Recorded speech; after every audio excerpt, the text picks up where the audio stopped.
ఆకాంక్షలు వందనాలు సమర్పిస్తున్నాం. మంచిది. మనం పోయిన నెల ముందు నెలలో మనం నేర్చుకున్నాం, సోంబేరి గురించి నేర్చుకున్నాం. వాడు సోంబేరి గురించి 7 పాఠాలు నేర్చుకున్నాం. మొట్టమొదటి వాడు తిండిపోతాని, నిద్రపోతాని, పనికి సోంబేరిని, కోపిష్టాని, సిగ్గులేని వాడని. 6వది భవిష్యత్తు గురించి ఆలోచన లేనివాడు. 7వది దేవుడి చిత్తము వాడు పాటలు నెరవేరదని మనం నేర్చుకున్నాం. ఈరోజు చీముల గురించి నేర్చుకుందాం. దేని గురించి?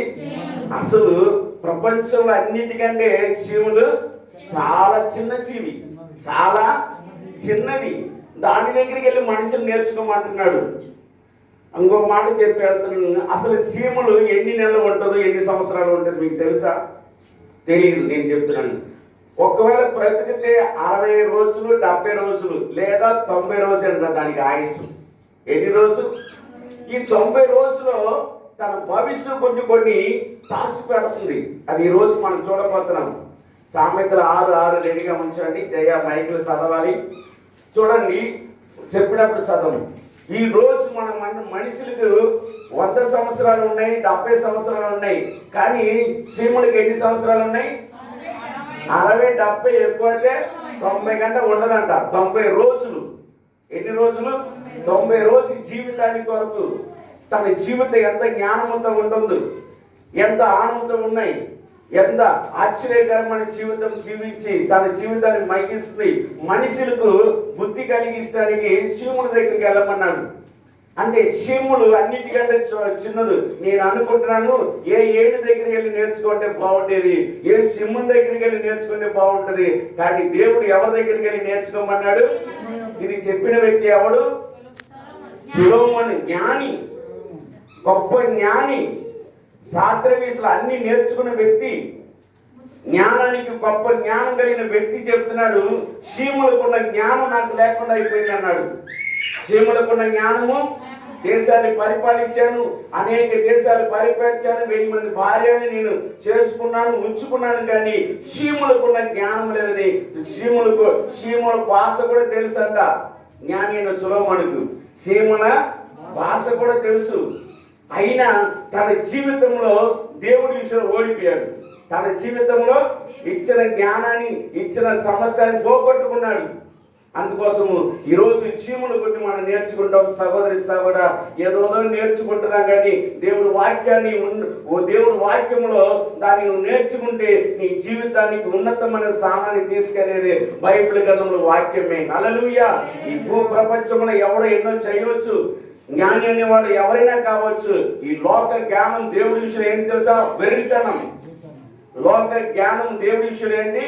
వెరితనం. దేవుడిచ్చిన జ్ఞానం ఈరోజు ప్రపంచమంతా కర్ర వైరస్ చచ్చిపోతుండగా కొంతమంది బిడ్డలకు, యెరూషలేములో ఉన్న బిడ్డలకు, ఆయన బిడ్డలకు కొంతమంది జ్ఞానం ఇచ్చి, ఏమండి, జ్ఞానం ఇచ్చి ఈ వైరస్ విషయంలో మందు కనిపెట్టింది ఎవరు? ఇశ్రాయేలు ప్రజలే, తన బిడ్డలే. ఎంత జ్ఞానం ఇచ్చారు, ఎన్ని రోజులు నిద్రపోకుండా ఉంటారు. మీరు ఆలోచించండి, ఒకసారి ఆలోచించారా? ఏదో ఇచ్చిన మందు పొడుచుకుంటున్నాం, ఏం చేసి వాళ్ళు ఎంత ఆలోచించి ఆ మందు కనిపెట్టి ఉంటారు. మనుషులు రాత్రి పగలు నిద్ర లేక, ఆహారం లేక, వాళ్ళకున్న ఆశని, కోరికని చంపుకుని ప్రజలు ఎంతో మంది చనిపోతున్నారు. అని ప్రభా నాకు జ్ఞానం దయచే ప్రభా, వీటి విషయంలో నేను జ్ఞానం పొందాలి. ఈ కరోనా వైరస్ విషయంలో అనేకులు చనిపోతారు, నాశనం అయిపోతున్నారు. అయ్యా మీరు సహాయం చేయకూడవని ఎంతమంది జ్ఞానులు ప్రభు సన్నిధిలో పాదాలు పడి ఉంటారో. యేసునామానికి స్తోత్రం కలుగును గాక. హల్లెలూయా. నిజం, అనేకులు భక్తులు దేవుడి దగ్గర జ్ఞానాన్ని నేర్చుకున్నారు.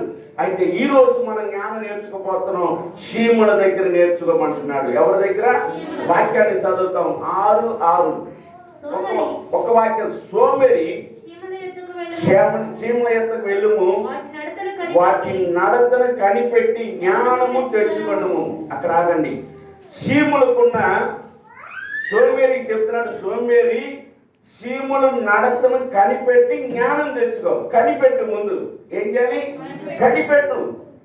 లోకంలో ఏదో కనిపెడుతున్నాం, ఏదో చూస్తున్నాం, పనికి మనల్ని కనిపెడుతున్నాం, పనికి మనం చూస్తున్నాం. కానీ చీముల దగ్గరికి వెళ్ళి ముందు నడత, దాని నడతను నడుచుకోండి. దాని నడత వేరుగా ఉంటుంది. చూడండి, చీములు ఎప్పుడు కూడా వరసగా వెళ్తుంది. ఎలా వెళ్తుంది? ఇష్టం వచ్చినట్టు వెళ్ళదు. ఇష్టం వచ్చినట్టు జీవిస్తుంది. వరుస ఉన్నాయి, దాని నడతను కనిపెట్టి జ్ఞానం తెచ్చుకోరా అంటున్నాడు దేవుడు. హల్లెలూయా. జ్ఞానం తెచ్చుకో.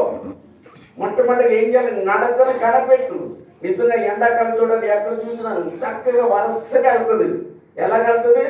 ఇంకోటి తెలుసా?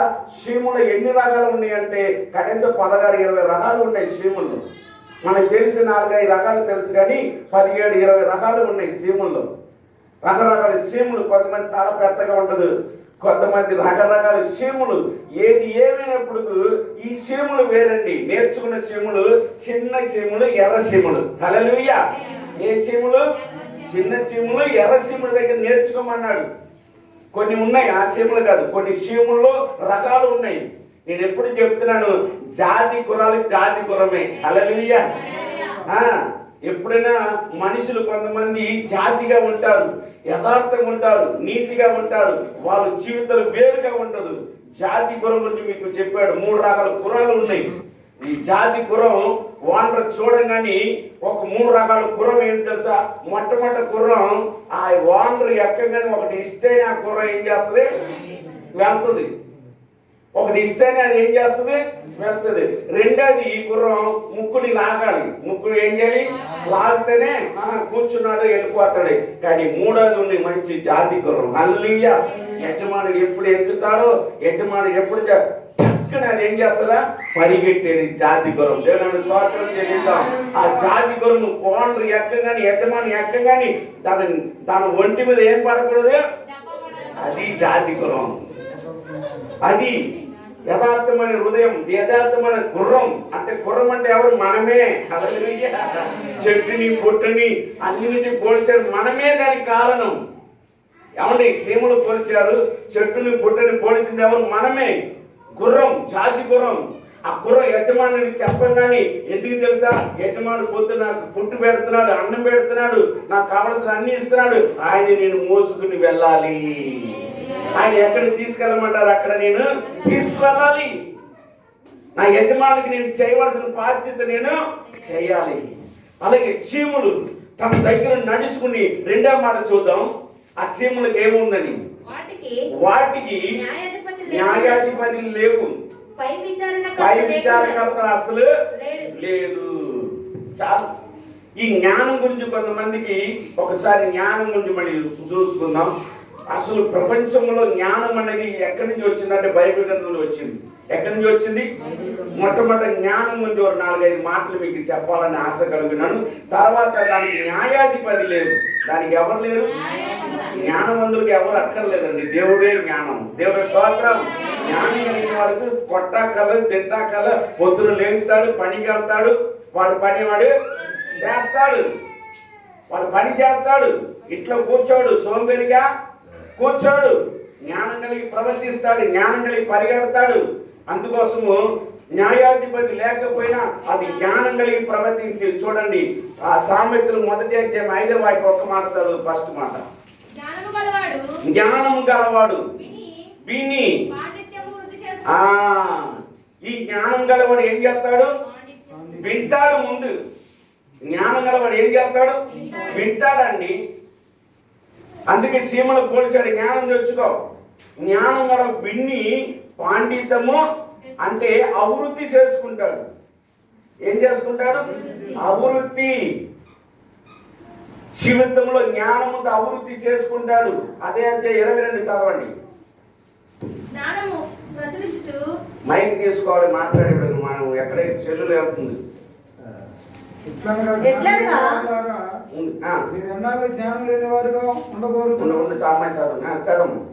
ఎట్లనగా జ్ఞానము లేని వారులారా మీరు ఎన్నాళ్ళు జ్ఞానం లేని వారుగా ఉండకూడదురు. చాలు. ఇక్కడ చూడండి, జ్ఞానం కలిగిన వాడు పాండితము అభివృద్ధి పొందుకుంటాడు. ఇక్కడ జ్ఞానం లేని వారా ఎన్నాళ్ళ వరకు మీరు జ్ఞానం లేకుండా చూసారా? మన మందిరానికి వస్తూ దేవుడు పాటలు పాడుతూ దేవుడు కానికిస్తూ అన్ని ఇచ్చి కూడా మళ్ళీ ఏమి లేదు తెలుసా? జ్ఞానం లేదు. జ్ఞానం లేదు. జ్ఞానం లేకుండా ఉండటానికి ఎంతమంది కోరుకుంటున్నారు? జ్ఞానం లేదని దేవుడు వాక్యం చెప్తుంది. ఈ లోకంలో నీవు నేను జ్ఞానం తెచ్చుకోవాలి. అదే అధ్యాయము 1:29 చదవండి. జ్ఞానము వారికి అసహ్యమైనను. చూసారా, కొంతమందికి జ్ఞానం ఏమవుతుంది? అరే జ్ఞానముతో ఉండరా, జ్ఞానం తెచ్చుకోరా, మంచిగా ఉంటా అంటే వాడికి ఏమైంది? జ్ఞానము అసహ్యమైందంట. కొంతమందికి జ్ఞానం అసహ్యమైంది. దేవుడు వాక్యం కూడా అసహ్యమైంది. దేవుడు ప్రేమ అసహ్యమైంది. దేవుడు కృప అసహ్యమైంది. సహోదరి సహోదరుడా, జ్ఞానము విలువైనది. నువ్వు అసహించుకుంటే నీకు ఎవడు బాగు చేయలేడు. జ్ఞానాన్ని అసహించుకుంటే ఎవడు నిన్ను బాగు చేయలేడు. తల్లిదండ్రులు అరే జ్ఞానం కలిగి బ్రతకడా, భూమి మీద ఎలా బతకాలో తల్లిదండ్రులు నేర్పుతారు. మాకు జ్ఞానం అక్కర్లేదు. జ్ఞానం ఏమైపోయిందంటే అసహ్యమైందంట. ఏమైపోయింది? అదే అధ్యాయం 32 చదవండి. జ్ఞానము లేనివారు దేవుని విశ్వసించి నాశనం అవుతారు. జాగ్రత్త. దేవుడిచ్చిన జ్ఞానాన్ని పోగొట్టుకుంటే నువ్వేమైపోతావు? నాశనం అయిపోతావు. దేవుడి సన్నిధికి వచ్చి నాశనం కాకూడదు. దేవుడి సన్నిధిలో నువ్వు నాశనంగా కావడానికి వీల్లేదు. శివుని దగ్గరికి వెళ్ళి నేర్చుకో, నడవడికి నేర్చుకో. తనకు న్యాయాధిపతి లేదు, అభిసానకర్త లేదు, అయినా అది ఏం చేస్తుంది? చక్కగా నడుస్తుంది. బైబిల్ న్యాయాధిపతి గ్రంథం ఉన్నాయి, కానీ న్యాయాధిపతి పరిపాలించడం ఒక్కడు కూడా సరిగా పరిపాలించాల. న్యాయాధిపతి గ్రంథం ఉన్నాయి, ఆ గ్రంథంలో ఎవడు కూడా ఏం చేయాలి? సరి అయిన పరిపాలన లేదు. మోషే నాయకత్వంలో పరిపాలన ఉన్నాయి. 10 ఆజ్ఞల న్యాయాధిపతి గ్రంథంకి వచ్చేప్పుడు ఎవరు ఇష్టమైపోయింది. ఈరోజు దేశంలో కూడా న్యాయం చేసే వాళ్ళకి ఎవరు ఇష్టమైపోయింది. నాయకత్వం లేదు. అయితే శీములకు మట్టు ఎవరు లేకపోయినా తన న్యాయాన్ని అంటే తన అండర్స్టాండింగ్, తన జీవితాన్ని కొనసాగుతుంది. హల్లెలూయా. క్రమంగా పద్ధతి ప్రకారం పద్ధతి ప్రకారం అది ఏం చేస్తుంది? జీవిస్తుంది. దాని బాధ్యత చేస్తుంది. మానవుడికి ఉన్నాయా? న్యాయాలు ఉన్నాయి, చట్టాలు ఉన్నాయి, రూల్స్ ఉన్నాయి. అయినా రూల్స్ తప్పిపోతున్నారు కొంతమంది. చట్టాలు రూల్స్ తప్పిపోతున్నాయి. వలన తప్పు చేసే శిక్ష ఉందన్నా సరే వాడు చేసే పని చేస్తూనే ఉన్నాడు. అంటే లోకంలో ఏమి లేదు, న్యాయం ఉంది కానీ న్యాయాన్ని పాటించేవాళ్ళు లేరు. అసలు ప్రజలు కాదు, న్యాయాధిపతులు, ముఖ్యమంత్రి, ప్రధానమంత్రి వారు మర్యాద లేకుండా మాట్లాడుకుంటున్నాడు. ఒక్కొక్కరు మర్యాద లేవు. మర్యాద ఇచ్చుకోవాలి. తమిళ మర్యాద కొడుకును మర్యాద వాంగను. ఈరోజు అసలు పరిపాలించే నాయకుడికి మర్యాద లేదు. పక్కన వాళ్ళకి మర్యాద లేకుండా మాట్లాడుతున్నారు ఒక్కొక్కరు. ఏరా బోరా, ఎవడమ్మా పుట్టావు, ఏంటి ఈ రాజ్య పరిపాలన? మీరు వార్త విని చూడండి. అసలు ఒక్కడు కూడా బుద్ధి లేకుండా మాట్లాడుతున్నారు. అరే మనం ఇలా మాట్లాడితే లోకం ఎలా మాట్లాడుతూ, ప్రజలు ఎలా మాట్లాడతారు? కొద్ది కూడా జ్ఞానం లేకుండా మాట్లాడుతున్నాడు. సహోదరి సహోదరా, యూట్యూబ్ ద్వారా చూసిన బిడ్డలారా, దేవుడి బిడ్డలారా, జ్ఞానంతో మాట్లాడండి. ఎవరికి విలువండి. దేవుడు నీతోనే మాట్లాడుతున్నాడు. లోకంలో ఎవరికి జ్ఞానం లేకుండా, బుద్ధి లేకుండా ఉంటే నీవు నేను ఉండటానికి వీల్లేదు. ఈరోజు పరిపాలించే వారు చూడండి, దీవెనాన్ని చూడండి, ఎవరిష్టకు వాళ్ళు మాట్లాడుతున్నారు. ఎవరికి మర్యాద లేదు, మంచి లేదు. దేశంలో అలకొలంగా ఉంది. ప్రజలందరూ కూడా అయ్యో ఆకలితో చచ్చిపోతున్నారు, రోగములతో చచ్చిపోయి ఎవరికి లేదు. ఎవరికి ఒకడు నిందలు వేసుకున్న ఒకడు ఇదే బతికైపోతుంది లోకంలో. సహోదరి సహోదరా, వాటి వైపు చూడవద్దు, దేవుడి వైపు చూడు. నువ్వు దేవుడి బిడ్డ, జ్ఞానం కలిగి బ్రతుకు. క్రమం మర్యాద, తనకు ఎవరు లేకపోయినా మర్యాద వదలట్లేదు. క్రమ పద్ధతి పరం నడుస్తుంది. 3వ పాయింట్ చదువుతాం. కోత కాలమందు అది ధాన్యమును కూర్చుకొనును, అది వేసవి కాలమందు ఆహారము సిద్ధపరచుకున్నాను. ఇక్కడ 3వ పాయింట్ గుర్తు పెట్టుకోండి. ఎప్పుడు అది సంపాదించుకుంటుందంట? వేసవి కాలం. ఎప్పుడు? కానీ సోంబేరి ఎప్పుడు పడుకుంటాడు? వేసవికాలం పడుకుంటాడు, చలికాలం పడుకుంటాడు. అందులో ఉన్నాయి. సోంబేరి గురించి కూడా రాసి మన చాలా వివరంగా మీకు చెప్పాడు సోంబేరి గురించి. ఎంతమంది ఉన్నారు? సోంబేరి గురించి చాలా వివరంగా మీకు చెప్పాను. వాటి గురించి అక్కర్ల. ఈరోజు చీముల గురించి నేర్చుకున్నాం. వేసవికాలం వస్తే, ఎండాకాలం వస్తే అది పడుకోదు, నిద్రపోదు. అదేం చేయదు? నిద్రపోదు. దాని కోత వచ్చింది. ఇప్పుడు ఎండాకాలం వచ్చింది. మనం ఏం చేయాలి? ధాన్యాన్ని ఏం చేసుకోవాలి? దాచుకోవాలి, సమకూర్చుకోవాలి. అది చూడండి, అసలు వర్షాకాలం రాకముందే అన్నిటిని సమకూర్చుకుంటుందండి. అన్నిటి ఏం చేస్తుంది? సమకూర్చుకుంటుంది. రేపు నెల విషయంలో ఎక్కడ కనపడదు, వీళ్ళ వరకే. ఇప్పుడు చూడండి, ఈ మందిరంలో కూడా కనపడుతుంది. ఏమి లేకపోయినా సీములు కనపడుతుండే. ఆహారం వరకు ఏం చేస్తుంది తెలుసా? ఎదురు చూసి ఎదుగుతుండే. ఇంకోటి తెలుసా? ఒక చీమకి ఆహారం దొరికితే రెండే చీమకి వెళ్ళి చెప్తుంది, ఎల్లు ఎల్లు అని. ఈ చీమలు ఆ ఆహారం తీసుకుని వెళ్తుంటే అది వచ్చి హెల్ప్ చేయనండి. వద్దొద్దు, మీరు వెళ్ళి తెచ్చుకోండి, సమయం ఉన్నాయి, తొందరగా వెళ్ళండి, మీరు ఒక బియ్యం నుంచి తెచ్చేయండి అంటదంటారు చీమలకు. మాకు సహాయం, మా తిప్పులు మేము పడతాం, కానీ మీరు వెళ్ళండి, సమయం అయిపోతుంది. ఆ వాండర్ కొట్టు కట్టేస్తాడు, మరి మూత పెట్టేస్తారు, మీరు పరిగెట్టండి. ఈ చీమలు ఏం చేస్తా? మూతికి పెట్టుకుని వెళ్తుంది. చూసారా చీమలు? మీరు బాగా ఆలోచించండి. మూతి పెట్టుకుని పరిగెట్టుకు వెళ్తుండదు. ఎంత స్పీడ్గా వెళ్ళిపోతాయి, ఎందుకంటే ధాన్యం దొరకదేమో, యజమాని మూతేసేస్తాడేమని పరిగెట్టుకుని వెళ్ళి మరలా అదొక గంజి తెచ్చుకుంటుంది, అది ఒక తీసుకొచ్చుకుంటుంది. కానీ ఇదన్నీ భవిష్యత్తు గురించి చెప్తున్నాను. 4వ పాయింట్, దాని భవిష్యత్తు గురించి ఆలోచన ఎక్కువ. ఎవరికి? సీమలకు. ఎందుకంటే దానికి 60 సంవత్సరాలు, 70 సంవత్సరాలు, 90 సంవత్సరాలు, 60 రోజులు, 70 రోజులు, 90 రోజులు అది బతికేది. ఈ లోపల తన భవిష్యత్తు గురించి, రేపు ఆ పుట్టిన బిడ్డల కొరకు అది దాస్తుందంట. దేవుని స్తోత్రం. రేపు ఆ బిడ్డల కొరకు ఏం చేస్తుంది? దాస్తుందంట. ఎందుకంటే వర్షాకాలం వస్తే మేత వేయడానికి వీలు లేదు, బయటికి వెళ్ళడానికి వీలు లేదు, తడిసిపోతే నా బిడ్డలు చచ్చిపోతారని ఆ చీములకు ఉన్నది ఏం తెలుసా? ఇలా ఉండదు, కానీ మధ్యలో ఇట్లా ఉండదు, ఇలా ఉంటుంది పెచ్చం కిందకి వెళ్ళదు. ఈ కిందకి వెళ్ళేది పెచ్చ వేరు, మధ్యలో ఉండదు, ఇక్కడ ఉండదు. చీమలన్నీ ఎదవతే కిందకి వెళ్ళిపోతాయి. చూడండి ఎంత చక్కగా దాన్ని ఆహారం తెచ్చుకుని చక్కగా చీమలు చూడండి ఎంత పొడిగా ఉంటాయి తెలుసా చీమల దగ్గర. ఆ పల్లెటూరులో మేము తొవ్వేటప్పుడు చూసేవాళ్ళం, పొడిగా అసలు ఎంత చక్కగా ఉంటుందో ఆ కూడన్నీ కూడా. అసలు తడవదు, అంత ఇదిగా పెట్టుకుంటుంది ఆ కూటు. తన భవిష్యత్తు గురించి చిన్న గుడ్డు పెడుతుంది, అది పిల్లలు పడుతుంది.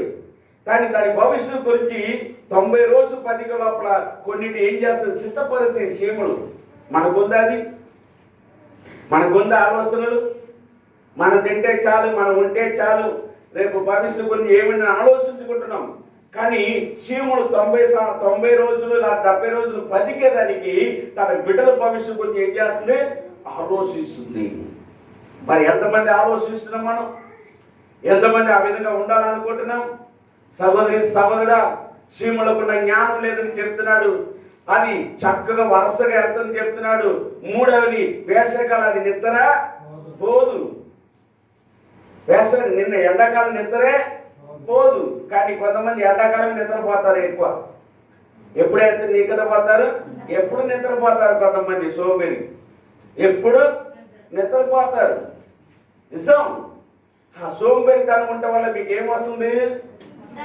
దరిద్రం అనుసున్న పక్కనే రాశాడు, ప్రసంగే రాశాడు. మరి మానవ జీవితంలో ఎన్నో కుటుంబాలు సోంబేరిగా ఉండటం వల్ల ఆ కుటుంబానికి ఏమొస్తుంది? దరిద్రం. ఇట్లా ఎవడు పనికి వెళ్ళడు, తినడానికి కంచాలు లేపుతారు. ఎవడు పనికి వెళ్ళకపోతే ఎలా జరుగుతుంది? తల్లిదండ్రులు వెళ్ళక, బిడ్డలు వెళ్ళక ఆ కుటుంబంలో దరిద్రం కాకపోతే ఎట్ట? చీమలు చూడండి, ఏది కూడా విశ్రాంతి తీసుకోదు. చక్కగా ఏం చేస్తుంది? ఒకరి వెంట తీసుకెళ్ళి తన ఆహారాన్ని ఏం చేసుకున్నది? సమకూర్చుకుంటుంది. ఏం చేస్తుంది? సమకూర్చుకుంటుంది. మరి మానవ జీవితం మనకిచ్చిన జ్ఞానం ఏమైపోయింది? మనకిచ్చిన తెలివితేటలు ఏమైపోయింది? మనకు ముందుగానే ప్రతి ఒక్కరు కూడా దేవుడి చిత్తపరిచి భూమి మీద ఇచ్చిన మనకి ఏమైపోయింది? ఈ లోకకాలం రావటం వల్ల దానికి చదివాం కదా, కొంతమందికి జ్ఞానం అసహ్యమైపోయిందంట. జ్ఞానం ఏమైపోయింది? అసహ్యమైపోయింది. ఎంతమందికి జ్ఞానం కావాలని కోరుకుంటున్నాం, ఎంతమందికి తెలివి కావాలని కోరుకుంటున్నాం. కానీ జ్ఞానవంతుడి జ్ఞానం దగ్గర బ్రతికితేనే ఆ జ్ఞానవంతుడికి ఏముంటదు? విలువ ఉండదు.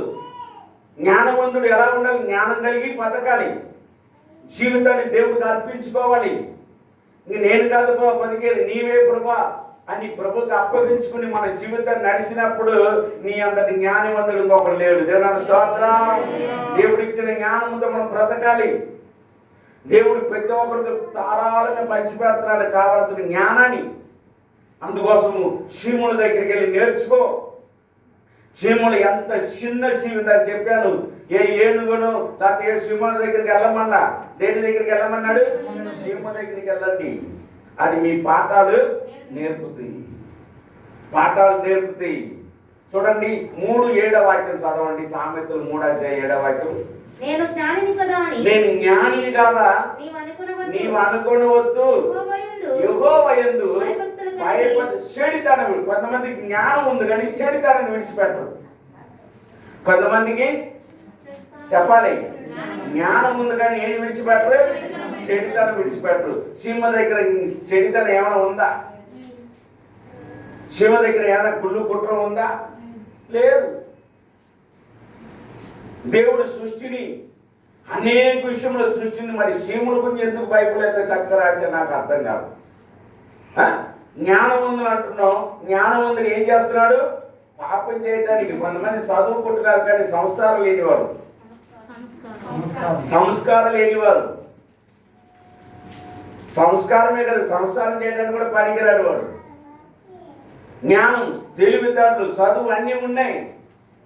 పక్కన వాళ్ళ గురించి ఆలోచించరు, ఎదటి వారి గురించి ఆలోచన. నేనే జ్ఞానవంతుడు, నేనే గొప్పవాడిని అని మనుషులు విర్రవీగుతుంటారు. కొంతమంది ఏం చేస్తారు? దేవుడిచ్చిన జ్ఞానాన్ని పక్కన పెట్టి, దేవుడిచ్చిన తలమును పక్కన పెట్టేసి ఎన్నో రకరకాలుగా జీవితం జీవిస్తున్నారు. సహోదరి సహోదరుడా, శీములు మనకు పాఠాలు నేర్పుతుంది. మొదటి పాఠం జ్ఞానం తెచ్చుకో. దాన్ని నడతను చూసుకుని ఏం చేయి? జ్ఞానం. రెండవది, దానికి న్యాయాధిపతి లేదు, విచారకర్త అసలే లేరు. మూడవది, వేసవికాలం ఎండాకాలం ఆహారము సిద్ధపరచుకుంటుంది. నాలుగవది, ఎందాక నువ్వు చాలు. ఈ సోమవారి ఎప్పుడు పడుకుంటే వల్ల ఇంటికి దరిద్రం వచ్చేస్తుంది. ఏమొస్తుంది? మరి ఇందాక చెప్పాను, సీమలు నిద్రపోదంట. సీమలు ఏం చేయాలి? ఎండాకాలం చూడండి, రాత్రి ఏమండి, సీమలు పగలే కనపడుతుందా? రాత్రి కూడా ఉంటుంది. చూసారా, రాత్రి పగలు ఏం చేస్తుంది? తన పని చేస్తూనే ఉంటుందంట. దానికి రెస్ట్ ఉండదు. కానీ మనం ఏం చేస్తాం? ఒక రోజు 2 రోజులు పనికి వెళ్తే 3 రోజులు 2 రోజులు రెస్ట్ కావాలి. ఒక రోజు ఒళ్ళు అలసిపోతే రెండో రోజు నేను చెప్తున్నాను, ఒళ్ళు అలిసిన చేసిన కరెక్ట్గా ఒక గంట నిద్రపోయామనుకో మళ్ళీ ఒకసారి వచ్చేది నాకైతే. హల్లెలూయా. ఒళ్ళు అలిసిపోయింది మంచిదే, కానీ ఒక గంట సేపు హృదయపూర్వంగా మనం నిద్రపోయినప్పుడు అలసట ఏమైపోతుంది? కొంతమంది రాత్రి పగలు నిద్రపోయిన అలసట పోవట్లేదు. అందుకే రాత్రి పగలు నిద్రపోయిన అలసట పోదు. చూసారా, శివుడు రాత్రి పగలు ఏం చేసుకుంటుంది? తన ఆహారాన్ని సిద్ధపరచుకుంటుంది. మరి మానవ జీవితంలో నీవు నేను దేన్ని సిద్ధపరచుకుంటున్నాం? దేనిని పోగు చేసుకుంటున్నాం? శివుల జ్ఞానాన్ని పోగు చేసుకుంటుంది. మనం ఏం పోగు చేసుకుంటున్నాం? దేవుడి వాక్యము నీవు నేను వింటున్నాం. చూడండి, దేవుడి వాక్యము సామెతలు 30:24 చదవండి. ఆ సీముల గురించి ఒక మాట ఉన్నాయి. భూమి మీద చిన్నది 4 కలవు, అయినను అది మిక్కిలి జ్ఞానము గలది. మొట్టమొదటిగా చీములు బలము లేని జీవులు. హల్లెలూయా చెప్పండి. 4వది, దానికి బలం లేదు, దానికి ఏమి లేదు? శక్తి లేదు, బలం లేదు. ఎవరిని కొట్టినా చేసినా ఏదైనా ఎదురు సమానం చెప్తుందా? అది దానికి ఏమి లేదంట. 4 రకాలు ఉన్నాయి చీములు. దాంట్లో మొదటి రకం ఏమిటి తెలుసా? చీమలు. బలం లేనిది, శక్తి లేనిది. అయితే అది ఎలా ఉంటుందంట? అది ఎలాగున్నాయి? బలం లేనిది, అది చెప్పండి. బలం లేనిది కానీ జ్ఞానము కలిగి ఉందంట. ఎలా ఉన్నాయి? జ్ఞానము కలిగి ఉన్నాయి. బలం ఎవరికి కావాలి? జ్ఞానం కలిగి ఉండమని దేవుడు వాక్యం చెప్తుంది. అసలు భూమి మీద 4 రకాల చిన్న జీవుల గురించి కూడా ఇంకా 3 ఉన్నాయి. ఒక 10 నిమిషాలు ముగించేద్దాం. చిన్న కుందేళ్ళు. చూడండి, ఈ చీమల తర్వాత చిన్న కుందేలు ఏం లేదంట, బలం లేనిది జీవులు అయినను అవి పీట సందులలో అయినది. ఈ బలము లేని కుందేలు తనకు ఒక నివాసం ఏర్పరచుకుంటుంది. ఎక్కడంట అంటే క్రీస్తు బండ. దేవుని స్తోత్రం. పీట సందులు అంటే క్రీస్తు బండలు దూరిపోతుంది. ఏదైనా శత్రువులు వచ్చినా ఏది వచ్చినా ఏ బండలో దూరిపోతుంది? పీట అంటే క్రీస్తు బండలో దూరిపోతుంది. దానికి ఇచ్చాడు జ్ఞానం. చూసారా, పండ సందులు ఏమైపోతుంది? పండ సందుల పావురమ్మ పైకెగిరే పావురమ్మ, పండ సందుల పావురమ్మ పైకెగిరే పావురమ్మ, పావురమ్మ ఓ పావురమ్మ, పావురమ్మ ఓ పావురమ్మ. పరలోకం నుండి దిగి వచ్చిన పావురమ్మ, పరలోకం నుండి దిగి వచ్చిన పావురమ్మ, పావురమ్మ ఓ పావురమ్మ. నోరాపు దినములలో మార్గము చూపిన పావురమ్మ, పరిస్థితులన్నిటినీ అనుకోగా పరిచిన పావురమ్మ. నోరాపు దినములలో మార్గము చూపిన పావురమ్మ, అన్నిటినీ అనుకూల పరిచిన పావురమ్మ. పండ సందుల పావురమ్మ పైకెగిరే, పండ సందుల పావురమ్మ పైకెగిరే పావురమ్మ, పావురమ్మ పావురమ్మ ఓ పావురమ్మ. పరలోకం నుండి దిగి వచ్చిన పావురమ్మ, పరలోకం నుండి దిగి వచ్చిన పావురమ్మ, పావురమ్మ ఓ. హల్లెలూయా. ఈ పాట రాసి ఎన్నో సంవత్సరాలు అయింది. అవన్నీ 7-8 సంవత్సరాలు అయిపోయింది ఈ పాట. చూసారా, పావురానికి కూడా మంచి జ్ఞానం ఉన్నాయి. పావురానికి కూడా నోహాపు కాలంలో ఆ నీళ్ళన్నీ ఎండిపోయిందని చూసి రావడానికి ముందు ఎవరిని పంపించాడు? అది జ్ఞానం లేక అది ఏం చేసి శవం మీద పడి తిని అక్కడే ఉండిపోయింది, రాలేదు. కాకి, నల్లకాకి ఏం చేసింది? అక్కడే ఉండిపోయింది. ఆ శవం దొరికింది, తిని ఉండిపోయింది. కానీ ఈ పావురాన్ని పంపితే చక్కగా ఎండిపోయిందని ఒలివ తీసుకొచ్చి ఎవరికి ఇచ్చింది? నోహాకు. దానికి జ్ఞానం చిన్నదే, అది కూడా చిన్నదే, పావురం కూడా చిన్నదే. ఇంకా మూడవ, మెడతలకు రాజు లేడు, అయినను అవి అన్నీ. మెడతలకు ఏం లేదు? రాజు లేదు. ఆరోపంటే దానికి రాజు లేదు, ముఖ్యమంత్రి లేదు, ప్రధానమంత్రి లేదు, చెప్పేవాళ్ళు లేరు. అయినా ఏం చేస్తున్నది? చక్కగా వరుసగా చక్కగా ఎడుతుందంట. దానికి ఇచ్చిన జ్ఞానము. హల్లెలూయా. చీములు, పడలేని చీములకు జ్ఞానము. అలాగే కుందేలు, చిన్న కుందేలు ఉన్నప్పుడు పండ ఎక్కడ దాక్కుంటుందంట? క్రీస్తు అనే పండ దగ్గర దాక్కుంటుంది. ఈ ఇంకా మూడవది ఏంటి? ఇప్పుడు మిడతలు ఏం చేస్తుందంట? దానికి రాజులు లేరు, ప్రధానమంత్రి లేరు, ముఖ్యమంత్రి లేరు, కానీ చక్కగా ఏం చేస్తుంది? దాని పని వెళ్ళిపోతుంది. చివరిది పల్లిని చేతితో పట్టుకోగలవు, అయినను అది రాజుల కొరకు ఉంటుందంట. హల్లెలూయా. నిజంగా ఈ చివరిది, ఈ పల్లి అన్నింట్లో ఉంటుంది. ఎవరైనా తీసుకెళ్ళి పెంచుతున్నారా? ఎవరైనా తీసుకెళ్ళి పొద్దున ఊడుస్తుంటే పల్లి కింద పైనుంచి పడింది. ఇక్కడ మనం ఎప్పుడైనా తీసుకొని ఇంట్లో ఏ ఇంట్లో పెడుతున్నామా? అయినా దానికి ఏముంది? రాజగురులో ఉండే భాగ్యం దేవుడు ఇచ్చాడు. అది కూడా ఎవరికి హాని చేయదు. చీముల హాని చేయదు, రెండవది కుందేలు హాని చేయదు, నాలుగవది చూడండి, ఇది అన్ని చిన్న జీవులు. ఇదన్నీ మనకు అర్థం కానిది. బైబిల్ రాశాడండి. దీని గురించి ఎవరు పట్టించుకుంటున్నాం? మనం కంటి కనపడదు, పెద్ద చూద్దాం. ఇది కనపడదు. దీని ద్వారా మనం నేర్చుకునే పాఠం అంటే దానికి ఇచ్చిన జ్ఞానం మనకి కూడా. అందరు చెప్పండి, దానికి ఇచ్చిన జ్ఞానం నాకు కూడా. మనం ఏం చేయలేకపోతున్నామంటే అడుగులేకపోతున్నాం. అడగాలి, ప్రభా దానికి ఇచ్చిన జ్ఞానం నాకు కూడా దయ చేయి ప్రభా, సహాయం చేయి ప్రభా అని నీవు నేను ఏం చేయాలి తెలుసా? అడగాలి. అడిగినప్పుడు దేవుడు తప్పనిసరిగా మనకి ఏం చేస్తాడు? సహాయము చేస్తాడు. ఈ రోజు నుంచి మనం జ్ఞానం తెచ్చుకుందామా? లేకపోతే మీకు జ్ఞానం నష్టమైపోయిందా? తెచ్చుకుందామా వద్దా? ఏదో మందిరానికి వస్తూ వెళ్ళిపోవటం ఇదేనా? జ్ఞానం తెచ్చుకోవాలి. ఎవరితో ఎలా మాట్లాడాలి, ఎవరితో మాట్లాడకూడదు, ఏ సమయంలో ఏం మాట్లాడాలి, ఏ సమయంలో ఏం మాట్లాడకూడదు, ఏ సమయంలో ఏ పని చేయాలి, ఏ సమయంలో ఏ పని చేయకూడదు అని అన్ని కూడా ఏం చేయాలి? జ్ఞానవంతులు నేర్చుకుంటారు. జ్ఞానం కలిగి బ్రతకాలి, జ్ఞానం కలిగి ఉండాలి. అందుకే జ్ఞానం గల సిరి ఏం చేస్తుంది? జ్ఞానం లేని సిరి ఏం చేస్తుంది? తన చేతితోనే ఊడబీకడు, కొంపడు ఊడేస్తుంది, ఇల్లు ఊడబీకేస్తుంది. అందుకే సామెతలను ఎంతవరకు జ్ఞానం లేని వాళ్ళ ఉండ కోరుకుంటున్నారు. జ్ఞానం తెచ్చుకోండి. యాకోబు పట్ల జ్ఞానం కొదువుగా ఉండినాడలా, జ్ఞానం కొదువుగా ఉండినాడలా నన్ను అడగండి.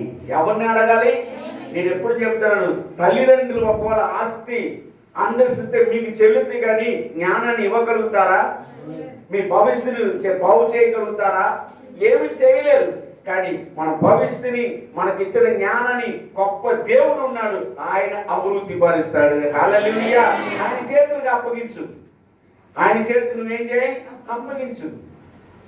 అపోస్తుల కార్యము అనుకుంటున్నా, లోక జ్ఞానులని దేవుడు బిడ్డలందు వెర్రితనంగా చేశాడు. హల్లెలూయా. లోక జ్ఞానము దేవుడికి ఏంటంటే వెర్రితనం. లోక జ్ఞానం దేనికి పనికిరాదు. దేవుడి బిడ్డల ముందు ఏ జ్ఞానం పని చేయదు. ఆయన ఇచ్చిన జ్ఞానమే పరిపాలన జరుగుతుంది.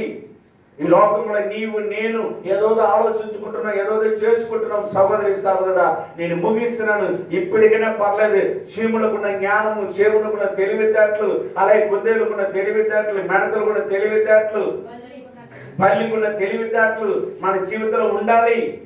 రాజు గృహంలో ఉండే భాగ్యం ఇచ్చాడు, ఎంత గొప్ప ధన్యత ఇచ్చాడు. మనం దాన్ని తేలిగా తీసేస్తున్నాం. దాన్ని ఆలోచించండి. మనకు కూడా రాజగృహంలో ఉండడానికి ఇచ్చాడు దేవుడు. మనం కొన్ని సమయంలో జ్ఞానం లేక దేవుని అడుక్కోక మనం ఏమైపోతున్నామంటే బురదగుండలో ఉండిపోతున్నాం. ఎక్కడ ఉండిపోతున్నాం? అందుకోసము నీవు నేను ఈ మధ్యాహ్న కాలసల సహోదరి సగడ చీములు ఏం చేసింది? జ్ఞానం కలిగి బ్రతికింది.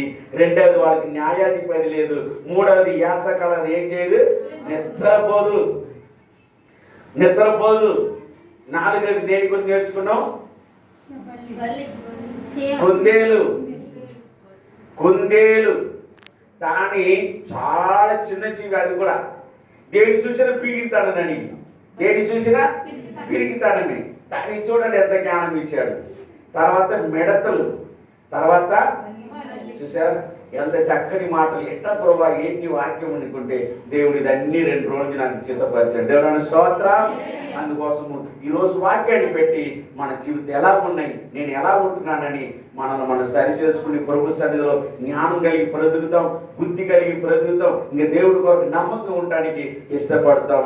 సహోదరి సహోదరుడా, ఈ యూట్యూబ్ ద్వారా జోసెఫ్ తంబి అని మీరు కొడితే ఇంకా కొన్ని అందులో వాక్యాలు ఉన్నాయి. ఆ వాక్యాలు కూడా వస్తుంది, పాటలు వస్తుంది. జోసెఫ్ తమ్మిడి మీరు కొడితే ఆ వాక్యాలు పాటలన్నీ కూడా మీరు వినవచ్చు. ఎన్నో అంశాలు ఉన్నాయి, చక్కని మాటలు ఉన్నాయి. వినండి, దేవుడి వాక్యం వినండి. సంఘ బిడ్డలారా మీ సమయం ఉన్నప్పుడు ఆ విధంగా చేయండి. యూట్యూబ్లో ఉన్నాయి, మీరు వినండి. ఇప్పుడుగా మన బిడ్డలు కోయాట్లో ఉన్న వాళ్ళు కొంతమంది వింటున్నారు. మేరీ వింటుంది, వరలక్ష్మి వింటుంది, లలిత, ఇంకా కొంతమంది వింటున్నారు మన యూట్యూబ్ ద్వారా. ఇంకా మీరు కూడా ఇంకా అవతలకి వాళ్ళకి షేర్ చేయండి. దేవుడు గొప్ప కార్యం చేసి మన సంఘాన్ని మనల్ని అభివృద్ధి పరచునుగాక. ప్రార్థన చేద్దాం. పరిశుద్ధ పరమ తండ్రి పాదాలకు వందనాలు చెల్లిస్తున్నాం ప్రభా. ఈ రోజు నాయన ఇదిగో నాయన సీముల గురించి మేము నేర్చుకున్నందుకు వందనాలు చెల్లిస్తున్నాం ప్రభా. అయ్యా అన్నిటికంటే సీములు చిన్నది, బలం లేనిది, అయినా దానికి జ్ఞానం ఇచ్చారు, తెలివితేటలు ఇచ్చారు ప్రభా. అందరి బట్టి వందనాలు చెల్లిస్తున్నాం ప్రభా. మేమందరం జ్ఞానం కలిగి ఈ భూమి మీద బతికే ప్రభా దయచేయండి ప్రభా. అయ్యా సోపరితను తీసివేయండి ప్రభా, సురుకుతాను తీసివేయండి ప్రభా. అది వేసవి కాలం నాయన అయ్యా ఆహారాన్ని సమకూర్చు తన భవిష్యత్తు గురించి ఆలోచించుకుంటే ప్రభా మేము కూడా ఆ విధంగా ఉంటే కృప దయచేయండి. ప్రతి విషయంలో తోడుగా నీడగొండండి. యూట్యూబ్ ద్వారా ఎంతమంది వింటున్నారో వారి బిడ్డలు నీ కుటుంబాన్ని దీవించను, ఆశీర్వదించనైనా. మరొకసారి నైనా సంఘానికి బిడ్డలు దీవించను, వచ్చిన ప్రతి బిడ్డలు దీవించను, ఆశీర్వదించి నీ నామ మహిమ కొరకు మమ్మల్ని అందరూ వాడుకుని ఆ క్షేములకున్న జ్ఞానం మాకు దయచేసి నీకు జ్ఞానం కలిగి నీ బ్రతికే కృప నాకు మాకు అందరికి దయచేయమని యేసు పరిశుద్ధ నామములో అడుగుతున్నాం తండ్రి. ఆమేన్, ఆమేన్. యేసు రక్తమే చేయం, యేసు రక్తమే చేయం. యేసు నామానికి విజయం కలుగును గాక. హల్లెలూయా, హల్లెలూయా, హల్లెలూయా. మీ అందరికి వందనాలమ్మా.